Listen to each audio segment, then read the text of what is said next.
As far as the music goes, because my show heavily follows my music career, you're going to see a lot of club dance tracks, a lot of what Danity Kane would have put on a third album. I started there, which to me was so successful and such a great place to be because of how amazing Danity Kane's music was. I mean, it's undeniably amazing. I love every moment of Danity Kane and our music.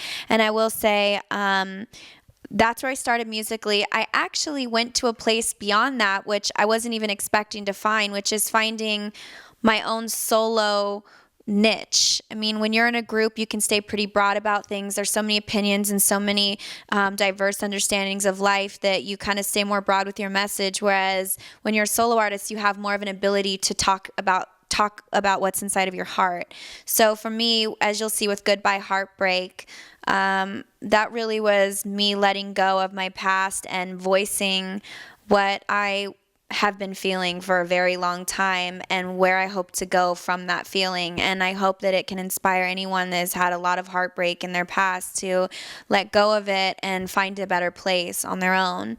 And that's what that song was. And that's the first time I'd say, and you'll see on the show, that I really kind of owned up to who I am as a solo artist. And also during that live performance, which you'll also see on the show, it was the first time that I was not aware of anything that was going on around me on stage as I was performing.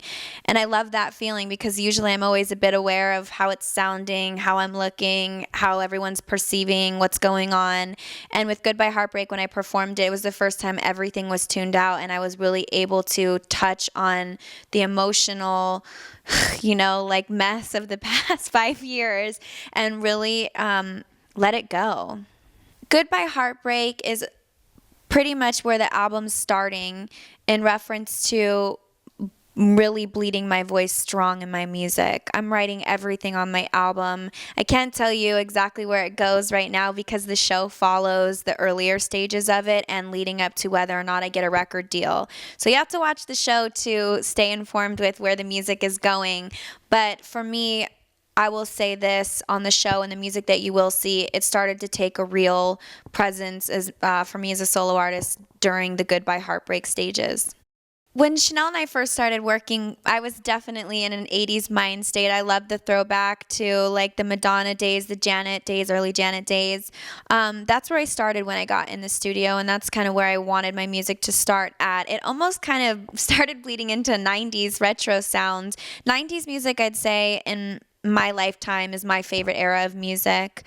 And so I bleed a lot of that along with the contemporary pop urban sound. I don't want to appeal to anything too much because me as an artist in particular do a lot of different things, and I love urban music as much as I love pop music, as much as I love all types of different sounds of music. So for me, I want to be careful about just putting myself in one lane because that's could be how people see me. I really want to push the standards and I want to really stay true to who I am as a person. Well, a lot of the people that I'm working with are the people that I worked with Danity Kane. I really, I want to, stay kind of quiet about that because you will see a lot of that unfold on this show. I will say one of the best moments I had in the studio working with another artist was a member of Danity Kane, and you will see the song as well as the moment that I shared with her on All About Aubrey. This is Aubrey O'Day from All About Aubrey on Oxygen, and you're watching Wrap Up TV.